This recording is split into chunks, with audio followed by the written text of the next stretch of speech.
Thanks for tuning into our podcast. We love having you here, and it's our mission to bring you all the latest and greatest tips, skills, and know-how to make you the best that you can be. We know that you have it in you, and we're going to show you how. Now, let's get started.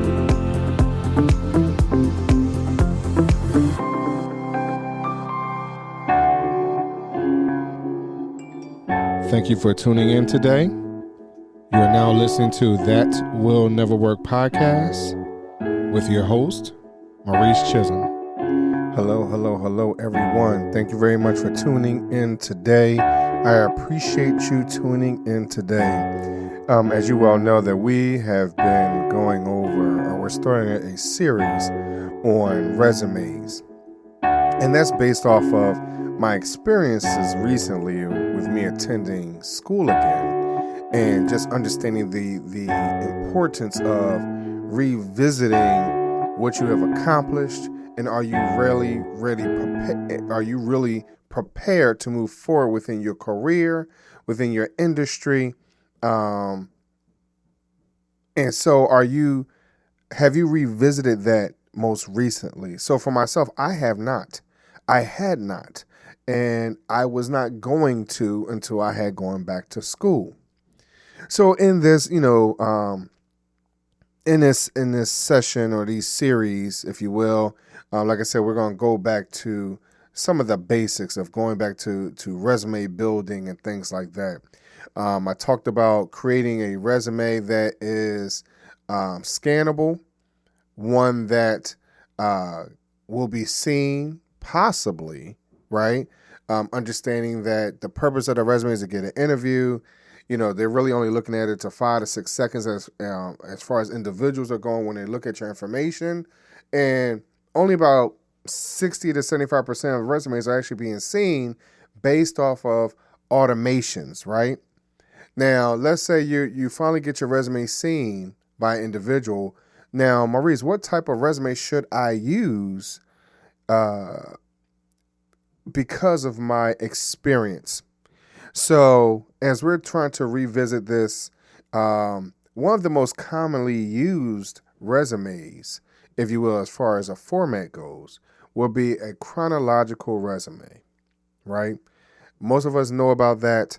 And when we hear chronological, it's also known as the reverse chronological resume.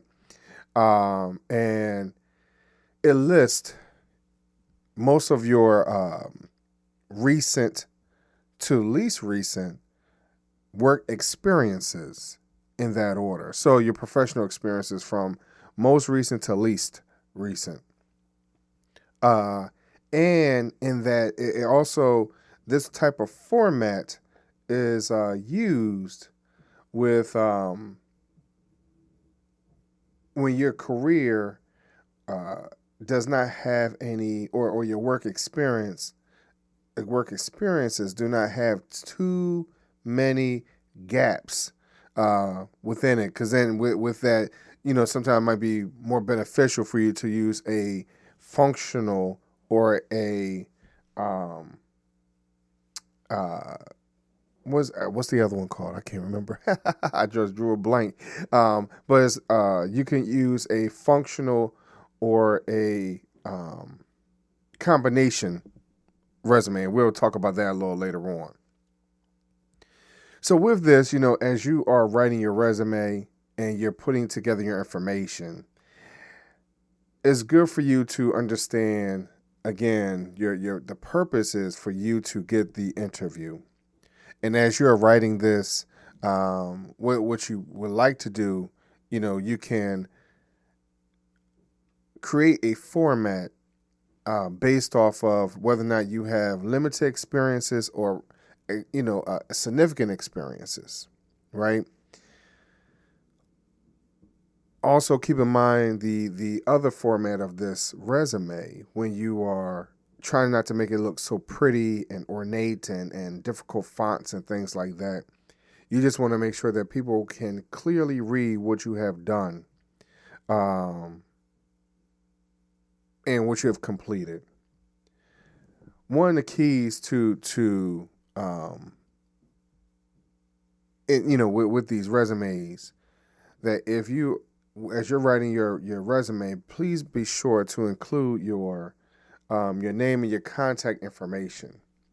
I've seen a lot of videos lately where it talks about, it's not necessary for you to utilize your mailing address as often. Sometimes you could just put your city and state, but be sure that if nothing else, you do add your a clear email address.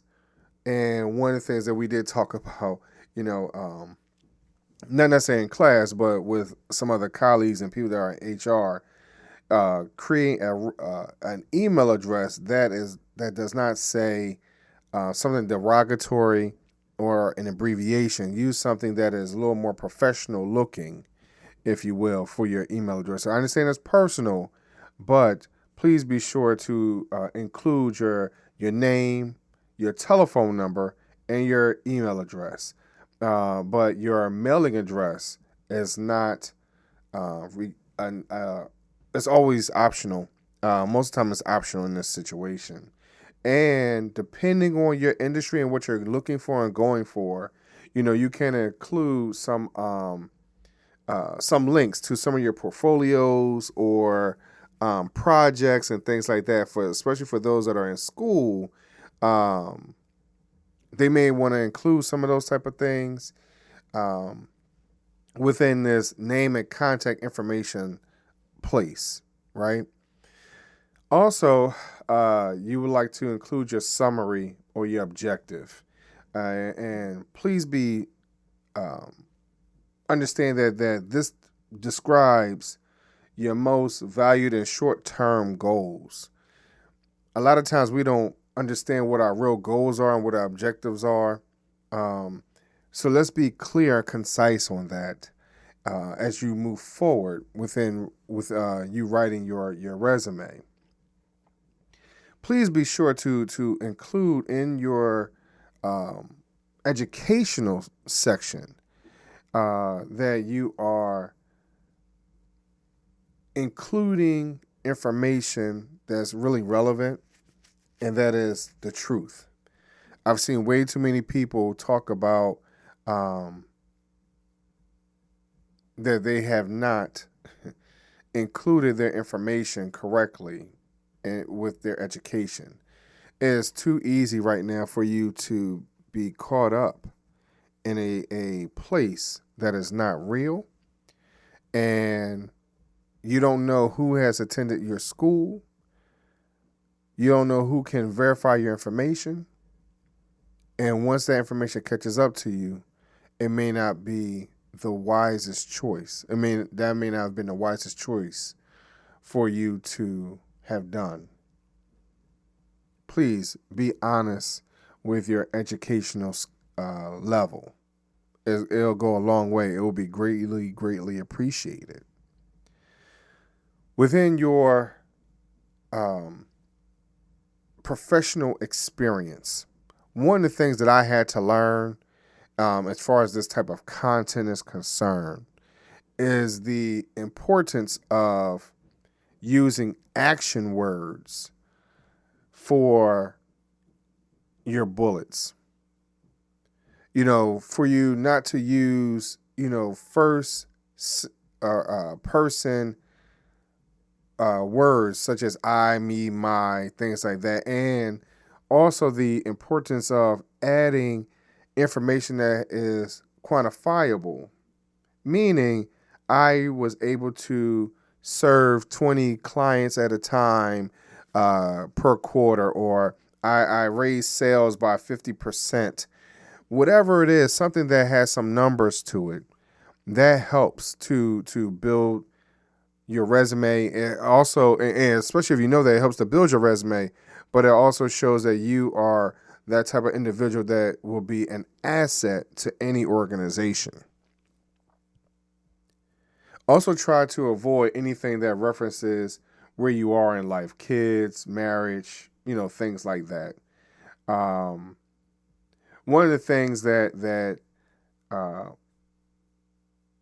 may also be interesting to hear is that when you're writing your bullet points, please be sure that they are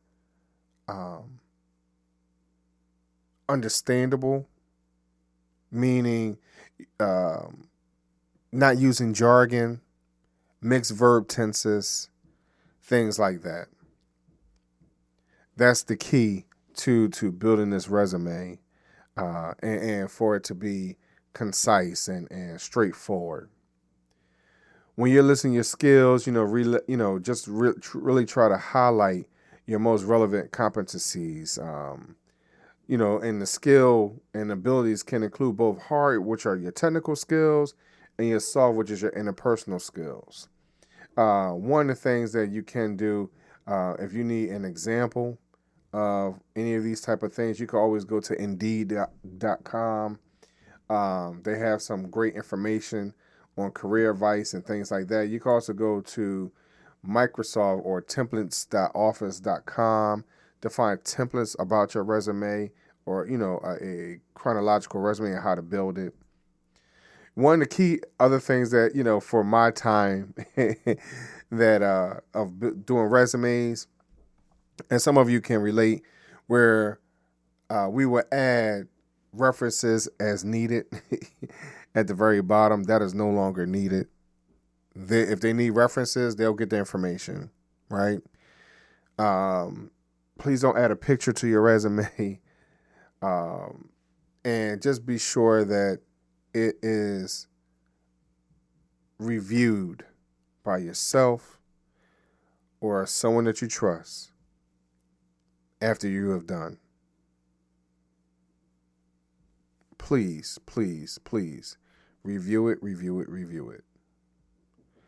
I thank you very much for listening today, and I will talk to you later on the next one.